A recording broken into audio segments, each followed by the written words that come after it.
લો બોલો, આમ તો આ ખુશીની વાત છે કે 2017માં લગાવેલું જીએસટી મોદી દાદાને હાલ ખબર પડી કે આ ખોટું હતું, એટલે 2025માં તેને ઓછું કરી દીધું.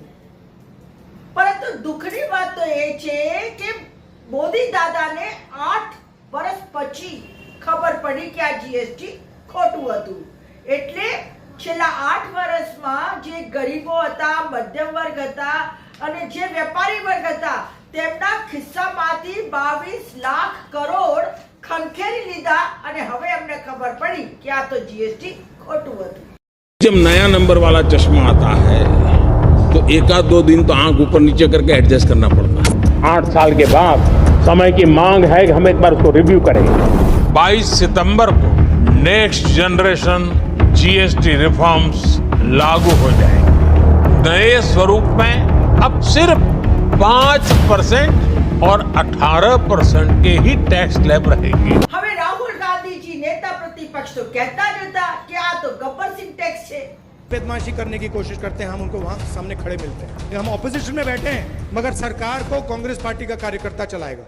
આ ગબ્બર સિંહ ટેક્સની સામે સેંકડો વેપારીઓએ ધરણા પ્રદર્શન કર્યા, પોલીસની લાઠીઓ ખાધી.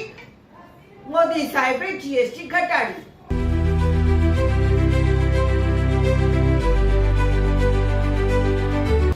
એટલું જ નહીં, ગરીબ અને મધ્યમ વર્ગ અને મધ્યમ વેપારીઓ તૂટી ગયા. એમના માટે તો લોટ, દૂધ, દહીં, પનીર બધા ઉપર જીએસટી. અને એટલું જ નહીં, બાળકોની સ્ટેશનરી, પેન, પેન્સિલ, ચોપડા, નોટબુકો બધા ઉપર જીએસટી આ મોદી દાદાએ લગાવી દીધી. અને ગઈકાલે મોદી દાદાએ આવીને કીધું કે ભાઈ આ તો બચત મહોત્સવ છે.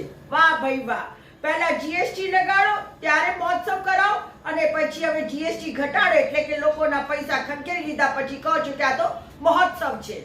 આજે દેશ રાહુલ ગાંધીજીનો આભાર માની રહ્યું છે, કારણ કે તેમના જ લીધે આ ગબ્બર સિંહ ટેક્સ ઘટાડવામાં આવ્યું છે. અન્યથા મોદી સરકારે તો લોકોને પાયમાલ કરવામાં કોઈ કમી નથી છોડી. મોંઘવારીના ખપ્પરમાં હોમી જ દીધા છે. કડવું છે પણ સાચું છે.